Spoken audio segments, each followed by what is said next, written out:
Добрый день, уважаемые эксперты. Меня зовут Тума Быкова. Разрешите представить исследовательскую работу по теме изготовления шоколада в условиях верхояния. Цель – изготовить шоколад из экологически чистых продуктов с добавлением местной ягоды и провести социальный опрос среди жителей населения. Задача – изучить литературу по данной теме, провести эксперимент по созданию шоколада из экологически чистых продуктов, сделать анализ и выводы. Актуальность данной работы заключается в том, что оно даст новые знания о шоколаде, о его вреде или пользе, ведь человек должен употреблять качественные продукты, так как это залог его здоровья. Объект исследования – изготовление шоколада в условиях верхояния. Предмет исследования – шоколад. Методы исследования – информационный поиск, эксперимент анкетирования.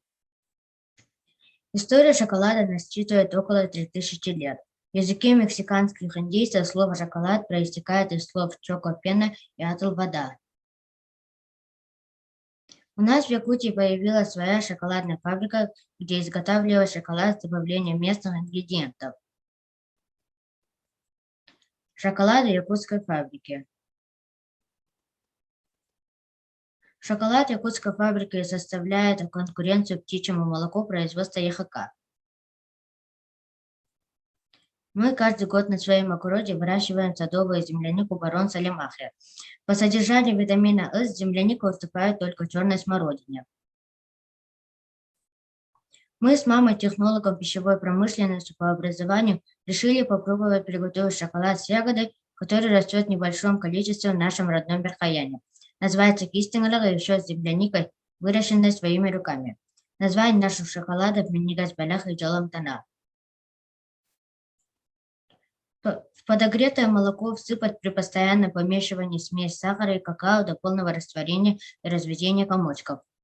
В отдельную емкость на водяной ванне запустить сливочное масло и влить молоком в теплую смесь. Довести до кипения на слабом огне. Перевести его в режим минимального огня в течение 2-3 минут, еще дать покипеть. Начинку свежемороженую ягоду кистингля и садовую землянику, выращенную своими руками, ввели в теплую массу, разлив по формам, и оставили в холодильнике до полного остывания.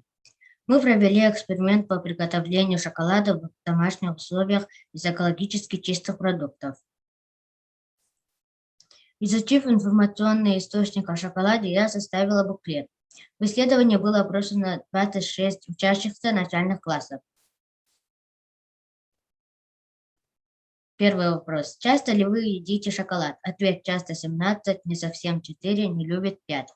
Второй вопрос. Знаете ли вы о пользе и вреде шоколада? Ответ: знают 7, не знают 19. Третий вопрос. Изучаете ли вы состав шоколада и срок хранения при его покупке? Ответ: да, 5, нет, 21. Особенностью нашей продукции является национальный колорит и добавление местной ягоды кистингля, что придает уникальный вкус. По итогам моего исследования я пришла к выводу, что серьезных причин отказывать себе в употреблении настоящего шоколада нет. Просто надо употреблять шоколад в умеренном количестве.